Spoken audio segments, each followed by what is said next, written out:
Hola, ¿cómo va? Estamos en el podcast Interpelados del Partido Justicialista Tucumán, en donde siempre invitamos a un compañero, a una compañera, para saber de su vida, de su militancia, de lo que piensa. Hoy con Estela Maris Córdoba, ella es abogada y actualmente es interventora del Instituto Provincial de la Vivienda, también fue legisladora provincial, diputada nacional, pero bueno, vamos a charlar con ella y que nos cuente un poquitito todo su trayecto. ¿Cómo estás? Gracias por venir. Gracias a ustedes por invitarme y bueno, estoy bien, muy contenta de que me hayan invitado para este podcast que me parece muy lindo, muy novedoso y interesante. Estela, contanos de tus comienzos como militante. Vos, ¿cuándo comenzaste? ¿Cuándo te picó ese bichito por la militancia, por el peronismo? Mira, yo creo que por la militancia me picó el bichito cuando estaba en el último año de secundaria, en una circunstancia muy particular, porque yo he sido adolescente durante el proceso y he ido a un colegio católico, con lo cual he tenido una formación, en este caso, bastante antiperonista. Te diría que nos enseñaban en el libro de historia hasta antes de la llegada del peronismo. Pero creo que hay inquietudes que te surgen de la vida cotidiana, de la vida familiar, y cuando empezamos la materia de instrucción cívica, a mí me gustaba más que cualquier otra.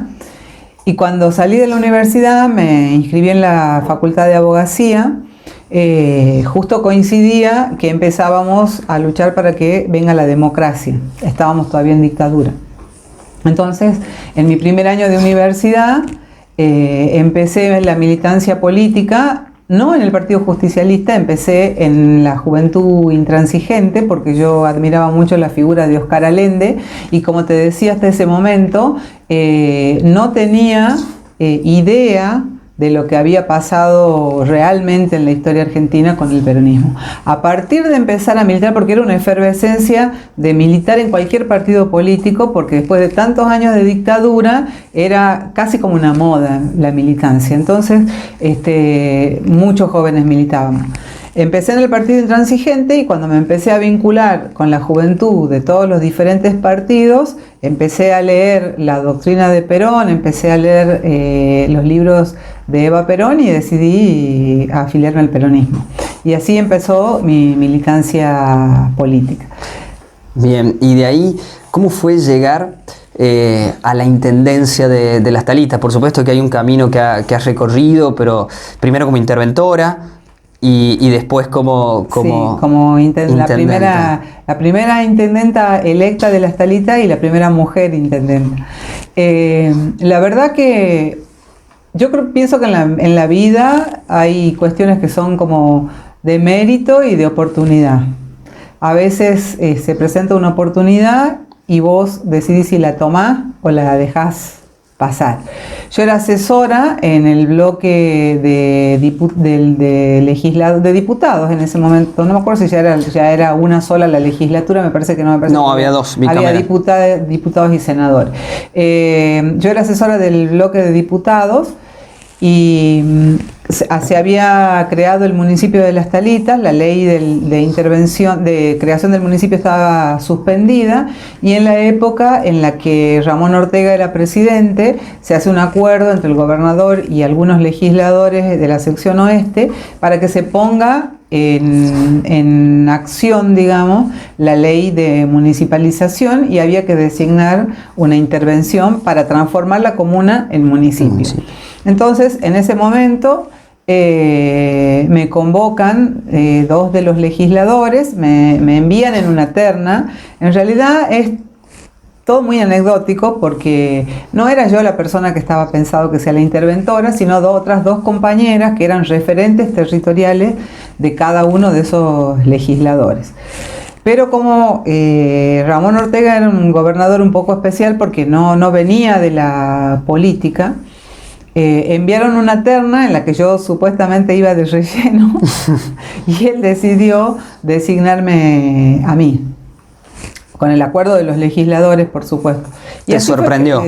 Sí, enormemente, sí. Porque no era algo que yo había buscado. Yo había aceptado que me pongan en la terna, pero como decir, bueno, porque necesitamos 3 nombres. y la verdad que, bueno, ese ha sido el hecho que me abrió el camino a una vida política mucho más rica, porque a partir de ahí, bueno, fui designada interventora del municipio. Después, a los 2 años y medio, me presenté a la elección y fui la primera intendente de Las Talitas, la primera intendente elegida por el pueblo en Las Talitas. Y bueno, en esa época solo se podía estar un periodo porque no había sido reformada la Constitución. Si me preguntan, ese ha sido para mí el lugar más lindo en el que he estado. O sea, ser intendente ha sido lo mejor que me ha pasado en la vida política. Hermoso, maravilloso, porque estás en contacto permanente con la gente, porque sos parte del crecimiento de la comunidad, no solamente en obras, sino en, por ejemplo, la organización social. Yo me acuerdo que además de haber hecho muchas obras en esa época, se generaron muchísimas organizaciones sociales de la comunidad. Durante ese periodo, por ejemplo, se formaron 2 clubes de abuelos, centros de jubilados, se formaron muchos centros vecinales, se formaron hasta clubes deportivos. Entonces ha sido una época muy rica y en la que muy rica políticamente, digamos, para mí como militante. Yo estaba plenamente al servicio de esa comunidad todo el tiempo. De hecho, si un viernes me invitaban a un casamiento, el sábado un cumpleaños de 15, estaba muy integrada realmente con la comunidad y ha sido una época muy, muy feliz. Y de ahí saltás, o sea, o pasás para legisladora, después. Sí, de ahí cuando terminé mi mandato como intendenta, me presenté para ser legisladora. También hay una anécdota que hoy cobra más sentido, digamos, o que se puede interpretar más porque tiene más que ver con el feminismo y con la paridad de género y todo lo que hoy, todo ese espacio que hoy las mujeres colectivamente vamos ganando, y que en ese momento era casi una cuestión de decisiones individuales, digamos. Cuando yo había terminado mi mandato de intendente, cuando estaba terminando mi mandato de intendente, en esa época no había acoples, existía la ley de lemas. Y había sublemas. Entonces era un poco anecdótico que los otros intendentes, que eran mis pares, todos me ofrecían un segundo lugar en la lista por ser mujer. Entonces, yo no quise ir en el segundo lugar porque había municipios que eran mucho más pequeños, o sea, tenían muchísima menos cantidad de votantes que Las Talitas, y no había razón política para que yo fuera detrás de un intendente de, por ejemplo, puedo poner un ejemplo como Tafí del Valle, por ejemplo. Entonces, simplemente por la cantidad de electores, de habitantes. Digamos. Bueno, y de habitantes. Y entonces yo decidí encabezar mi propio sublema, y bueno, tuve el apoyo de mucha gente y fue mi primer mandato de legisladora, que en realidad era 1999-2003, pero se cortó a mitad de mandato porque en el 2001 fui como candidata a diputada nacional y fui electa diputada nacional. Pero antes de pasar a lo que es nación, vos hablabas de lo que es esta cuestión de género, ¿no? Que las mujeres por ahí a los codazos iban ganando. Sí, claro. ¿Y cómo lo viviste? O sea, ¿cómo viviste esa decisión de decir me largo sola, le hago frente? Porque tal vez es difícil, ¿no? Sí, siempre ha sido difícil. Todavía ser mujer es difícil en la política cuando no sos parte de un esquema familiar del poder, digamos. Es decir, cuando no hay un hombre que te haya dejado el camino abierto, sigue siendo difícil hacerse un espacio. De hecho, creo que muchas mujeres deben pensar lo mismo que yo. Desde la militancia para integrar una lista hasta cualquier otro espacio de poder. Y en ese momento yo creo que eran como como desafíos individuales de mujeres, de diferentes mujeres que tomaban ese desafío en el ámbito de la política como en otros ámbitos. No había una conciencia colectiva de la discriminación política hacia la mujer o de la falta de igualdad de oportunidades. De hecho, hubo otras mujeres, mucho más importantes que yo, que nos han precedido en la política tucumana, como puede ser, qué sé yo, muchas mujeres que puedo dar nombres propios, como puede ser Oligela Rivas, Teresita de Heredia, no sé, muchas compañeras que vi, la propia Vilma Rivero, que ya no está con nosotros, mujeres que se han abierto su camino solas, digamos, desde una perspectiva personal. Y cuando a mí me tocó ser intendente de Las Talitas, yo no era consciente de que mi lucha tenía, digamos, un otro sentido colectivo, que era la cuestión de ser mujer. Yo me hice consciente de eso cuando, después de ser electos todos los intendentes de esa etapa, en algún artículo periodístico dijo la primera mujer intendente y la única mujer intendente entre los intendentes de los diferentes municipios de Tucumán. Y creo que a partir de ahí empecé a ser más consciente de lo que significaba ser mujer en el ámbito político. Vos hablabas de que aún hoy es difícil hacer política siendo mujer. Sí, claro que sí. ¿Qué falta para lograr esa igualdad? Yo creo que falta que pase hacia adelante la generación que viene por detrás. Creo que la generación que viene por detrás de la mía, que es una generación que hoy ya está, digamos, vigente, si en el colectivo más importante, digamos, de estos últimos años, que ha sido el colectivo feminista, esa generación ya está presente, y esa es la generación que ha logrado, por ejemplo, la legalización del aborto. O sea, que no ha sido una conquista de los partidos políticos tradicionales, ha sido una conquista de una generación que colectivamente tomó una bandera que la hacía sentirse representada de manera transversal. Yo creo que solo nos falta eso, que la generación que viene por detrás de nosotros tome lugares de poder. Volviendo un poco más a la línea de tiempo, nos habíamos quedado con tu candidatura a diputada nacional. ¿Cómo llega esa candidatura?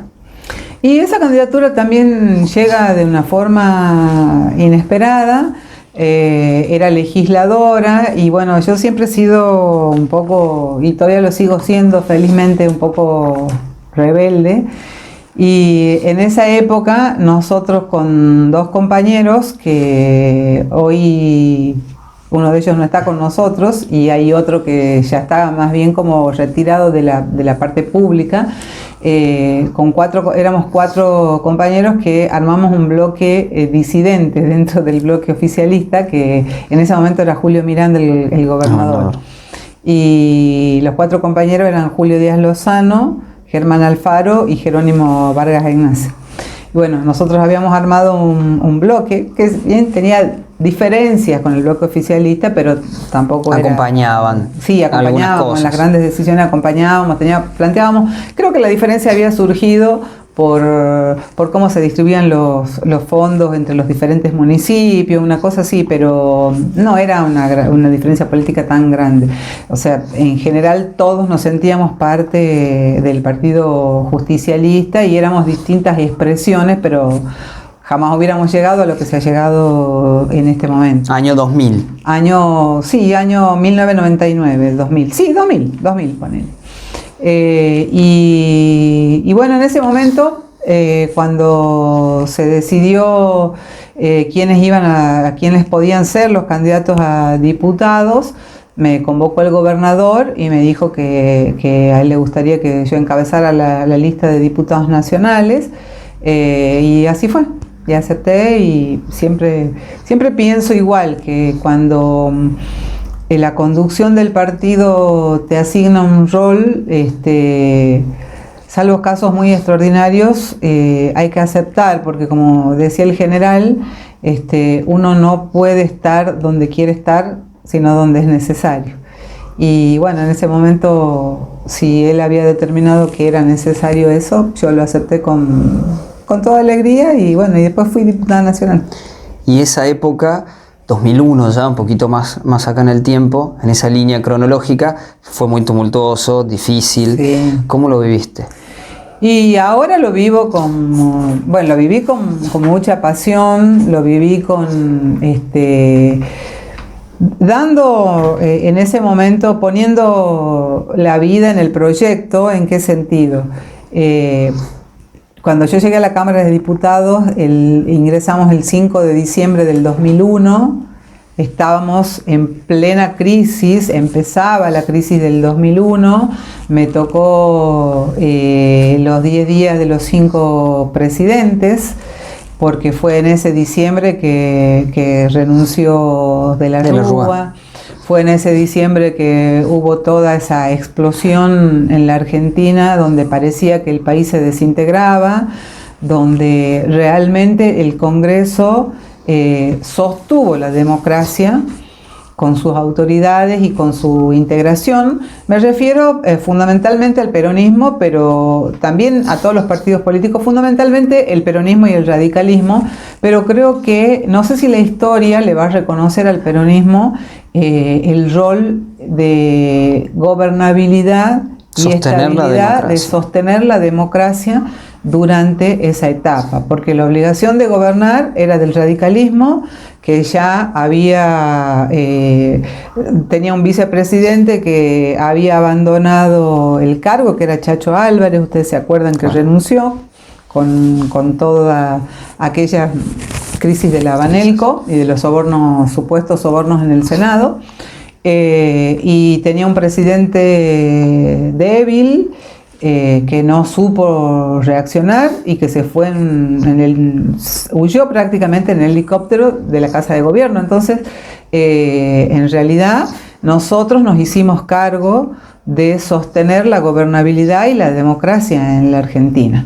Y creo que hicimos una gran contribución a la historia, sosteniendo la democracia, no dando lugar para ningún otro tipo de situaciones, para ninguna situación de facto, me refiero, como la que ya habíamos vivido. O sea que creo que lo positivo de eso es que alguna lección en conjunto aprendimos los argentinos después de la dictadura.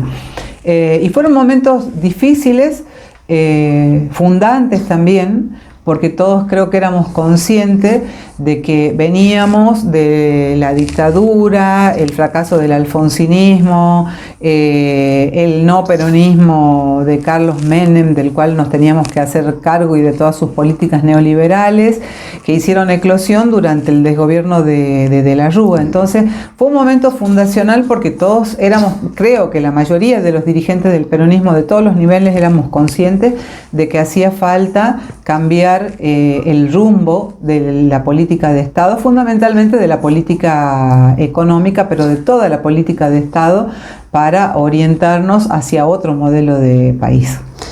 De ahí, después de esa etapa, abre la puerta, según algunos autores, adelanta la llegada de uno de quien tenemos acá, que ya vamos a hablar después de él en particular, pero una etapa también especial para vos, ¿no? La llegada del kirchnerismo y cómo viviste eso, cómo fue tu acercamiento. Y la verdad que es una etapa muy linda para mí también.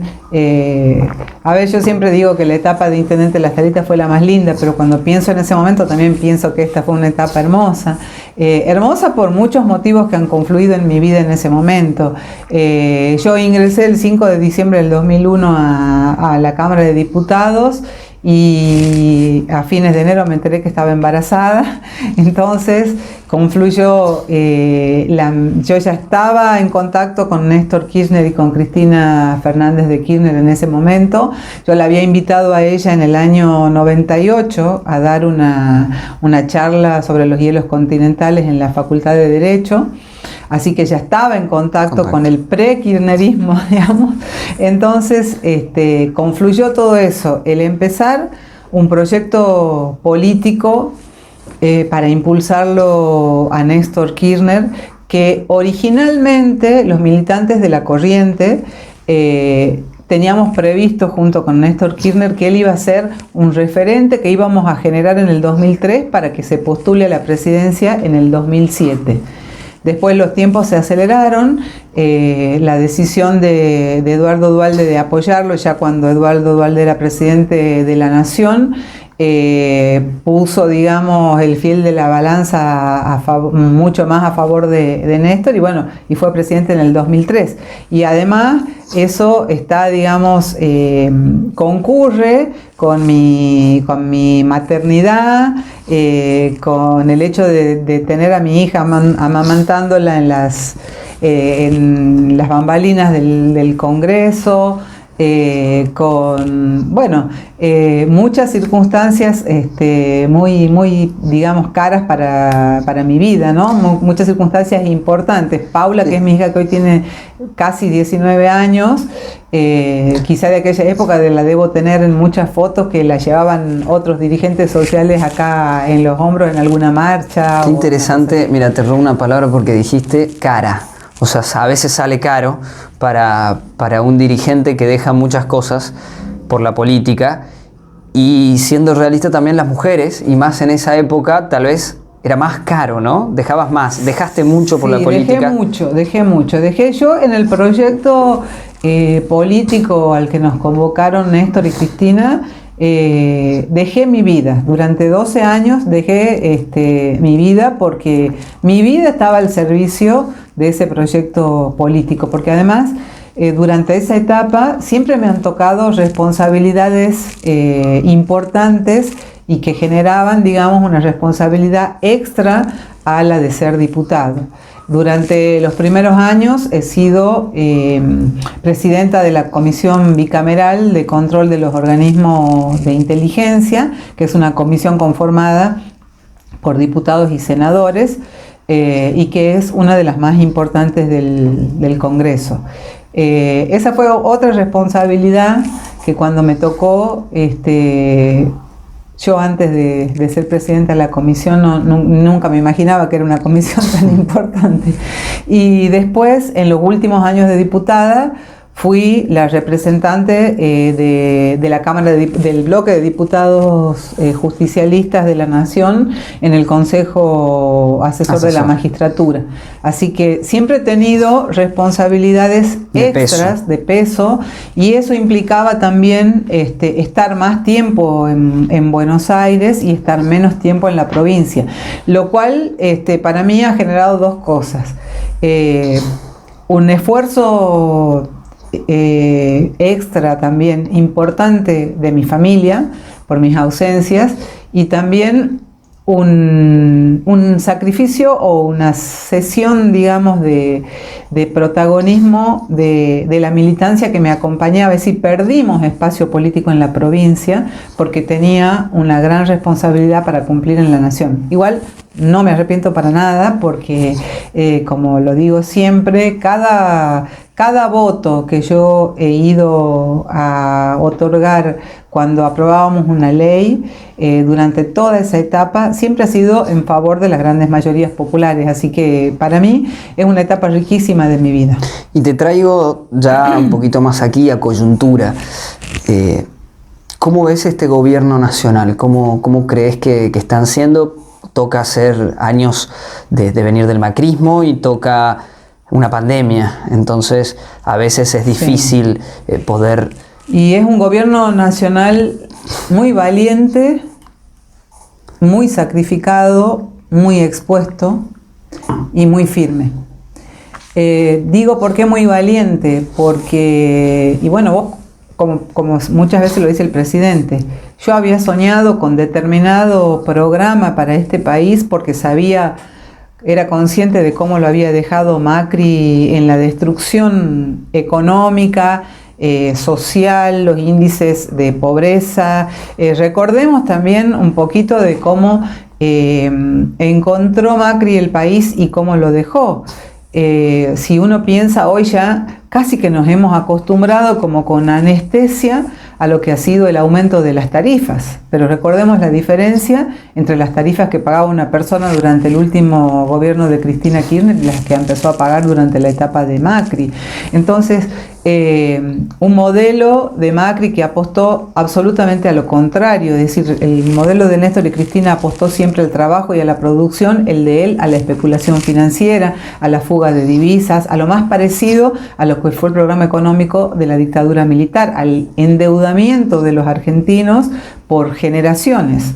Entonces, cuando Alberto Fernández iba a asumir la presidencia, junto con Cristina como vicepresidenta, tenía un programa pensado seguramente, como lo había manifestado, para la producción, el empleo y el despegue de la Argentina.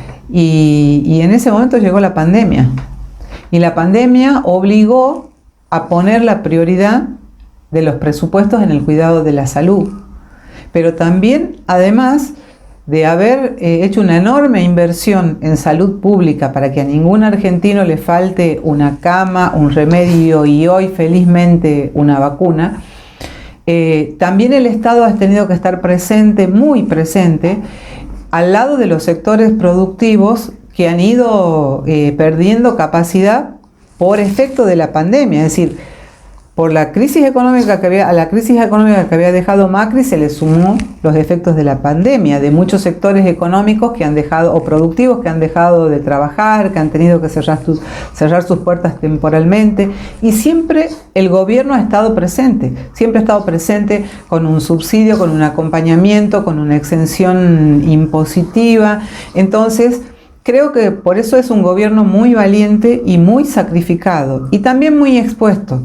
Porque cualquier error que se produce en pandemia, la oposición, que no ha tenido otra cosa que hacer que tener esa actitud como de carroñero, digamos, del que está buscando en la miseria, cualquier error del gobierno lo magnifica. En realidad creo que se han hecho ingentes esfuerzos para atravesar la pandemia, evitando mayores dolores a los argentinos. No me quiero imaginar lo que hubiese sido de la Argentina si en pandemia nos hubiese tocado un presidente como Macri, que sería como Bolsonaro en Brasil. Entonces, creo que el gobierno nacional ha hecho todos los esfuerzos que ha podido y que han dado resultados para que podamos atravesar la pandemia con la salud pública como prioridad. Además, también se está viendo en este último año una gran cantidad de firmas de convenios para reactivar la obra pública. De hecho, en Tucumán, después de muchísimos años de desinversión, vamos a hacer 3.600 viviendas, y si ustedes lo miran con detenimiento, hay empresas como la SAT que venían en una situación bastante difícil, que están haciendo un recambio de las cañerías de agua en todo Tucumán. Hay obras en muchas comunas, hay obras viales, hay obras como la autopista a las termas, por ejemplo, que son obras importantísimas para Tucumán y que se están programando y se están firmando convenios y se están proyectando para realizarse aún en medio de la pandemia. Así que a mí me parece que si lo tengo que caracterizar al gobierno nacional es eso. Excelente. Valiente y sacrificado. Para terminar, nosotros en Interpelados podríamos estar horas hablando aquí sobre política, lo mismo nos pasa siempre en todos los podcasts, pero nosotros tenemos acá 3 imágenes y en un ping-pong cortito de 2, 3 palabras, ¿qué es para vos, cómo se define o cómo definís Eva Duarte de Perón? Inigualable. Eso para mí sería la palabra. Inigualable, inolvidable, no hay dos como ella. Juan Domingo Perón.